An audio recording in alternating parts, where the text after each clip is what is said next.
তোমাকে ঘর জামাই বলে? কে কে বলেছে তোমাকে ঘর জামাই? তোমার বাপ ভাই দুইজনই বলছে। শোনো, আমি তোমাকে ভালোবেসে আমার সংসার ছাড়ছি। তুমি এমন কিছু করো না যেন তোমাকে আমার ছাড়তে হয়। যদি আমাকে ভালোবাসো, যদি আমার কাছে চাও, তাহলে চলো চলো ওই দুইজনকে বাড়ি থেকে এক্ষুনি বের করে দেবো। চলো। আমি আমার বাপ ভাই কাউকে দরকার নেই, আমার শুধু তোমাকে দরকার। চলো, কে তোমাকে অপমান করেছে আমি সেটাই দেবো। চলো আমার সাথে।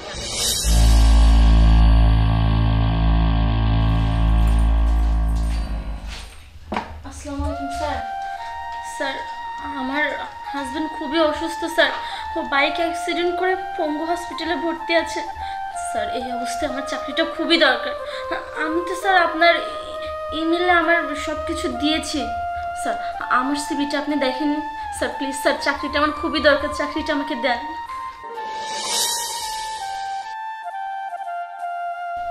ভাই তুই তাহলে চিনতে পেরেছিস আমাকে? আমি তোর সেই হতভাগা ভাই, যাকে তুই মিথ্যের চোরের অপবাদ দিয়ে বাড়ি থেকে বের করে দিয়েছিলি। শুধু আমাকে না, আমার সাথে আমার বাবাটাকেও বাড়ি থেকে বের করে দিয়েছিলি। মনে আছে তোর সেই কথা?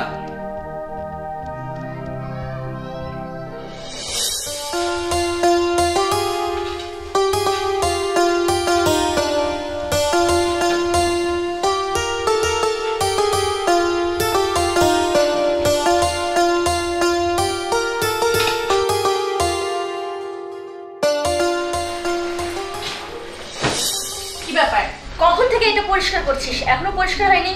এই যে কাপড়গুলো ধুই নাই, তো দুলা ভাইয়ের আর আমার কাপড় চোপড় যা তাড়াতাড়ি ধুবি।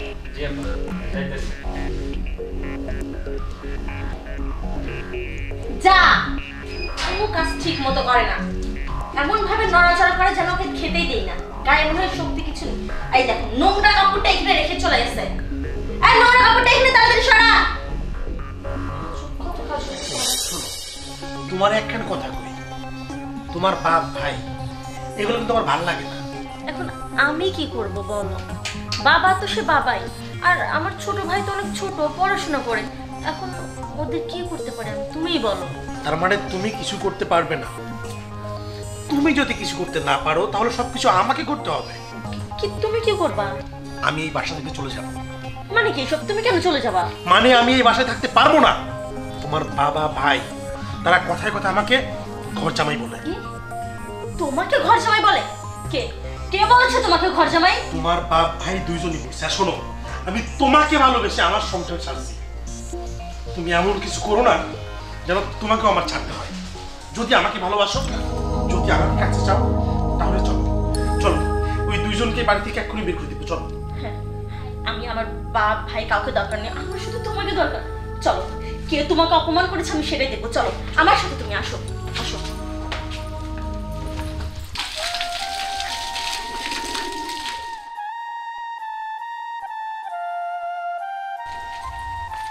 এই এদিকে আয়। কি হয়েছে আপা? কি হয়েছে না?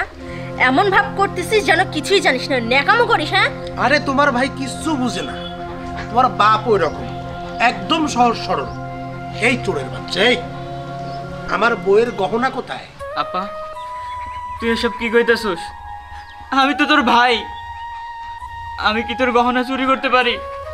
আব্বা দেখো না তোমার বড় মেয়ে কি কয়। কি করছো মা এটা তুমি? হ্যাঁ, আর আমার জামাই বেটা কি করছে? বাবা তুমি কোনো কথা বলো না, তুমি তোমার ছেলেকে সাই দিচ্ছ। এই তুই আর বাবা ছেলের বাড়িতে কে আছে? হ্যাঁ, আর আমি জানি বাবার এতটা লোভ নেই, যেহেতু এত বড় করছে আমাদেরকে মানুষ, তুই করছিস। তোর ঘরে থেকে এই আমার চুরিটা পেয়েছি। আরে থামো। আরে আরে এই তোমার বাপ রে আমি চিনি, হলো পাক্কা চোর। শোনো বউ, আমি কিন্তু এবার এই এলাকায় কিন্তু নির্বাচন করব। এই ওয়ার্ডের কিন্তু মেম্বার প্রার্থী। তোমার বাপ তোমার ভাই যদি এই বাড়ি থেকে না যায়, চোরের সাথে কিন্তু আমি থাকতে পারবো না। আচ্ছা ঠিক আছে, আমি তো দেখছি, তুমি থামো। এই তোকে কি আমি ঘাট ধাক্কা ধরে বের করে পুলিশে দিব নাকি একাই বেরোবি, কোনটা? না রে আপা, এই বাড়িতে পুলিশ ডাইকা এই বাড়িটারে কলঙ্কিত করিস না। আমরা দুইজন এই বাড়ি ছেড়ে চলে যাব, তবু তুই এই বাড়িতে পুলিশ ডাকিস না।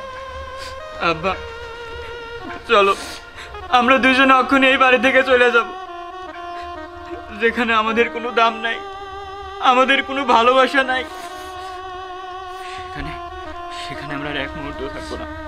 চলো বাবা, চলো। আরে সময় নষ্ট করে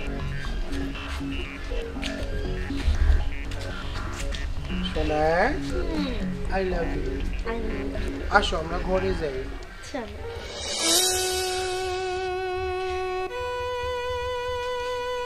আপারে, মানুষ বলে পৃথিবীতে সবচেয়ে দামি সম্পর্ক রক্তের সম্পর্ক। এই যে আমি তোর ভাই, তোর সাথে আমার রক্তের সম্পর্ক আছে, কিন্তু আমি যখন বাড়িতে ছিলাম তখন তুই আমাদের এই সম্পর্কটাকে নষ্ট করেছিস, আমাকে বাড়ির কাজের লোকের মতো রেখেছিস।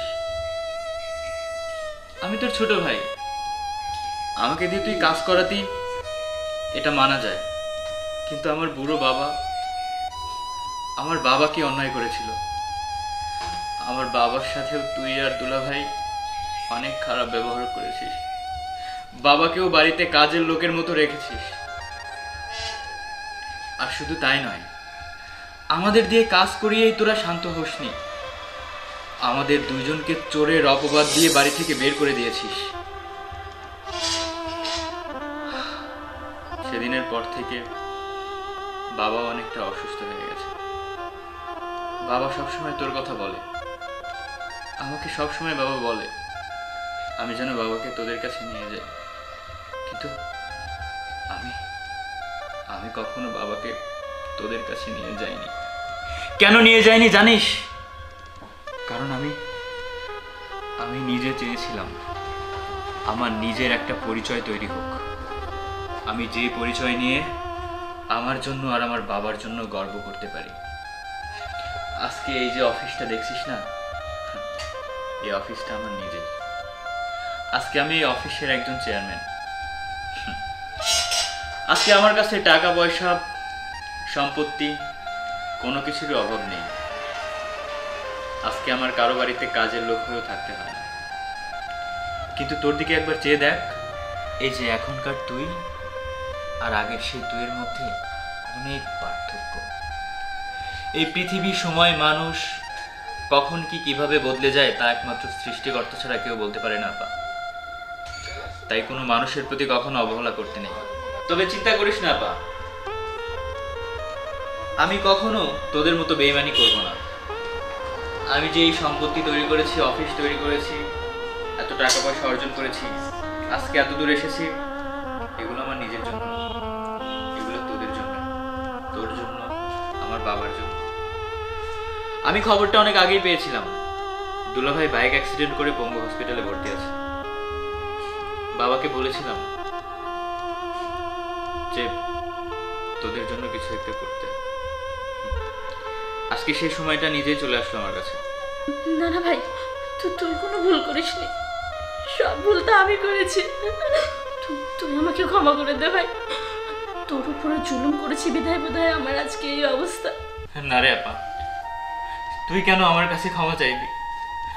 আমি তো তোর ছোট ভাই, বড় বোন কখনো ছোট ভাইয়ের কাছে অন্যায় করতে পারে না। বরং আমি যদি কখনো কোনো কথার মাধ্যমে তোকে কষ্ট দিয়ে থাকি, তুই আমাকে মাফ করে দিস। না না, তোর কোনো অন্যায় নেই, অন্যায় তো আমি করেছি, দোষ অপরাধ সব কিছু আমার। আপা, তুই আমার কাছে কেন ক্ষমা চাইছিস? ক্ষমা যদি চাইতে হয় বাবার কাছে ক্ষমা চাইবি। বাবা যদি তোকে ক্ষমা করে দেয় তাহলে সব কিছু ঠিক হয়ে যাবে, আবার আগের মতো আমাদের সংসারটা সুন্দর হয়ে যাবে। বাবা কোথায়? আমি বাবার কাছে ক্ষমা চাইবো, আমি বাবার কাছে, আমাকে নিয়ে চল। আচ্ছা ঠিক আছে, চল তোকে বাবার কাছে নিয়ে যাবো।